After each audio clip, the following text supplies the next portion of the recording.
Hello everyone. Today we will talk about how to fix the app of Moises. You go to settings. Then we click on apps. After that you will search the app Moises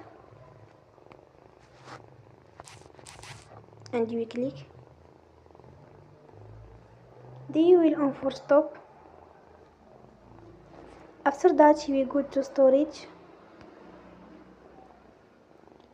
Then you will click on clear cache. In the end, turn off your phone and you will recharge your phone again.